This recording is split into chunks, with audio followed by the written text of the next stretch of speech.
Good afternoon, everyone.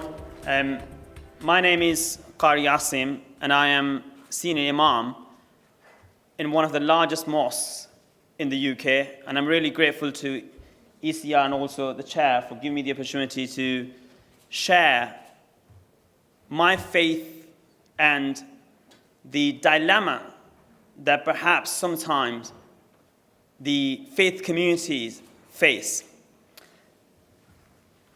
The topic of women in Islam is very much between the heart and the rational debate. And presentation is split into what the faith says about women, and then we will also explore that perhaps some of the misconceptions and perceptions about Muslim women in the current context. So I'd like to just talk about my mosque. So in terms of, I have a 1,000 member congregation, and we have a vision which consists of three things. Firstly, engaging young people, both men and women. You can see with the balloons. Then secondly, engaging wider community. So I do a lot of interfaith work here. Recently met the Pope, and then also the former Prime Minister David Cameron visited my mosque. And the third we have is the empowering of women. So engaging young people, men and women, and engaging with the wider community, and thirdly, empowering women. And all of these objectives for us are not a PR exercise. It's what my faith teaches me, and what my faith, Islam, teaches others. If I were to ask about Muslim women, most of the time what we come across is that Muslim women are second-class citizens, they are suffering from oppression, they are subdued by Muslim men, and that might be the case in certain communities. But that's a cultural context, not what the faith teaches us. And so you might have seen the recent debates about bikini, about oppression. But if we actually talk about what the faith talks about, our chair, the MEP Amjad Bashir, already mentioned in terms of some of the rights that were given to women in the UK, I'm talking about the UK context, were very recent, only about 100 years ago. Whereas some of these rights were given to women in Islam about 1,400 years ago. I've only mentioned some of those rights, so right to own things. So this is a verse from the Quran mentioned in chapter 4, verse 32, saying that men cannot take the belongings of women. And that's not, so firstly, we need to ask the question, well, where would they get the belongings from? In terms of where their assets will come from. So that implies in itself that women will have economic freedom. They will have the right to earn and keep their own money in their own bank account, if you allow me to say that, rather than have a joint bank account where husband can also take some of their belongings. I mean, as a couple, they might choose to do that, but if a husband wanted to take some money from his wife, the wife has all the right to say, no, it belongs to me, and the Quran, my God, sanctions me to keep that money to myself. Then we're talking about, so economic freedom allowed that. Khadija, may Allah be pleased with her, the first wife of the Prophet, she practically financed the Islamic movement in the early days. And she was a businesswoman. And this is not just an example that she was just the wife of the Prophet and therefore she was allowed to do that. Then we move on. There are other examples in the history of Islam very early on. So we're talking about this early on when Islam is establishing itself, that a woman was appointed as, if you like, a commercial governor, if I may use that term, during the time of the second caliph, which is only 10 years after the passing away, after the death of the Prophet. So these are the people who lived with the Prophet, and they're happy to have a woman as a commercial governor, or you can call a bank governor, or an adjudicator over men, adjudicating over the free market. So these are some of the rights, social, political, and financial rights given to women by Islam. But then we also have to acknowledge that if we look at some of the Muslim countries, whether it be in the Far East or Middle East or some of the Indian subcontinent countries, that we don't necessarily see those rights being exercised by women or being allowed, given to women. So I'm not here to paint a very rosy picture in front of you. Talking about practically, that just mentioned what faith talks about, and then what's happening in some of the Muslim countries.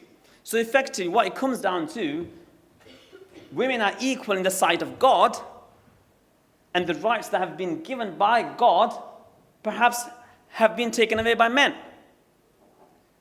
And how do we secure that? How do we square that circle?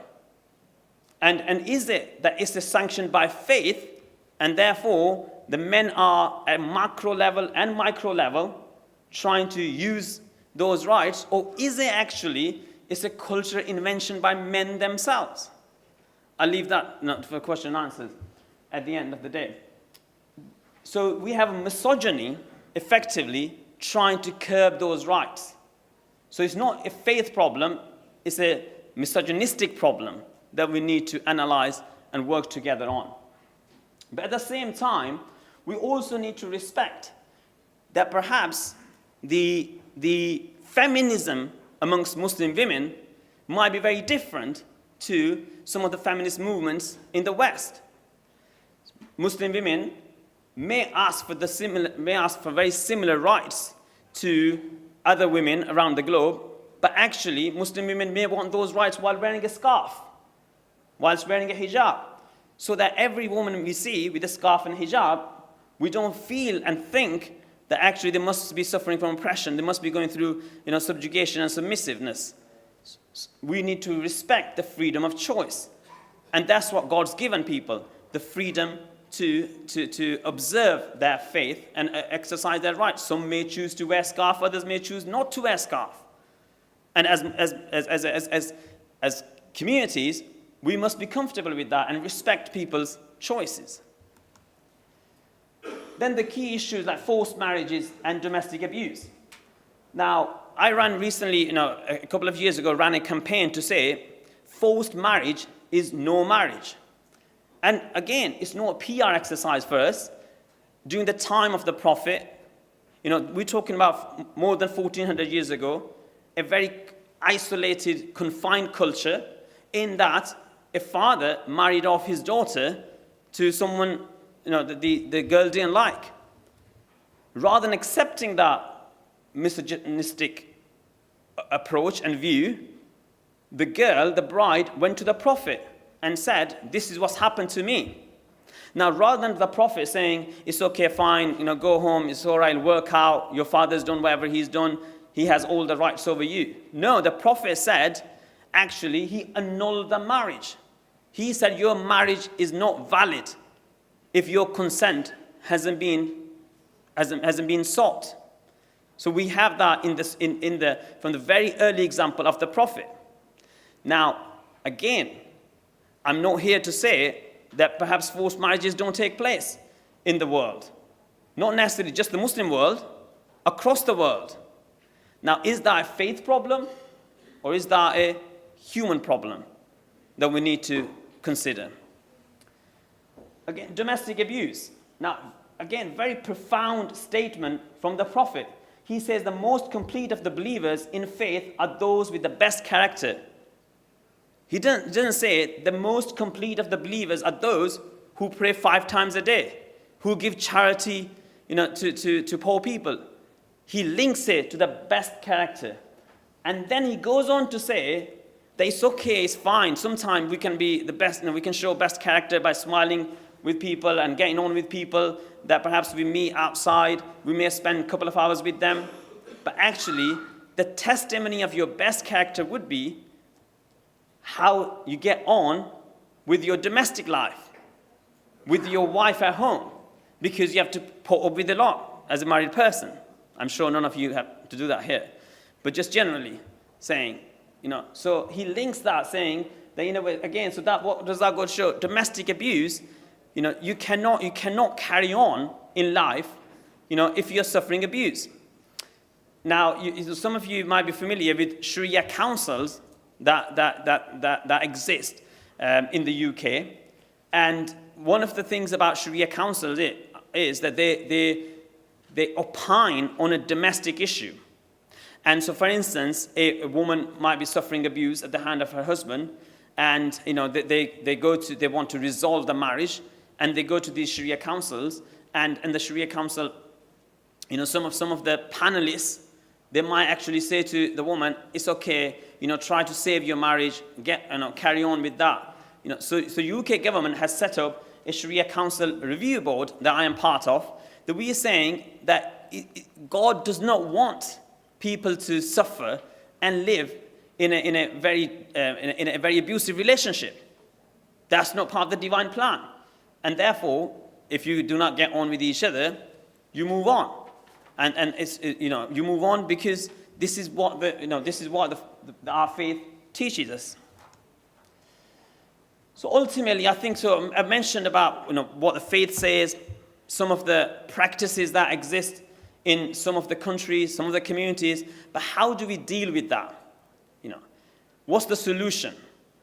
The solution is that we address and challenge some of the regressive cultural practices that exist. And we do it together because it's in all of our interests, to do that. So some of the things that I've been doing is that, for instance, here, recently, we had a very tragic attack, a terrorist attack on London Bridge.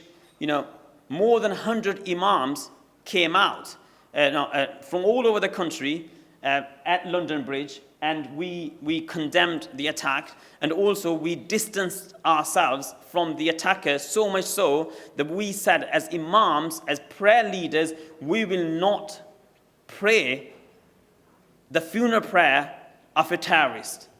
In other words, sending out a very strong message to say that terrorist extremists are not welcome in our community, either in life or in death. It was a decision not very lightly taken, to saying that we will not even bury them, we will not give them a dignified, burial. And so we have over 100 imams, and amongst them, women were there, leaders from the mosque, ustadas came and spoke. So what I'm trying to say, that in a way it exists, what we need to do is promote these good practices and work together to highlight the best practices and support them where we can. But we do, at the same time, we do have people holding a placard saying Sharia will dominate the world, and Sharia needs to be implemented.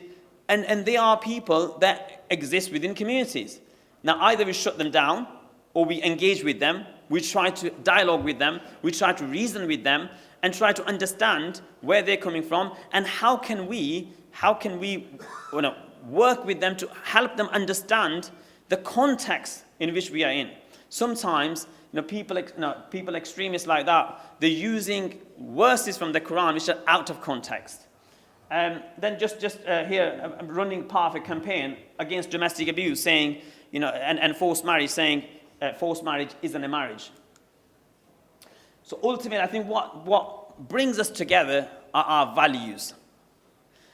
Values such as tolerance, respect for others, freedom of choice, freedom of opinion, freedom to exercise one's religion. And that's what brings us together. So here in our mosque, we have, occasions where men and women are pretty much together, and we conduct some of the ceremonies like that. I'm also part of, working with the Bradford Muslim Women's Council, which is in Yorkshire, trying to set up a Muslim-led mosque.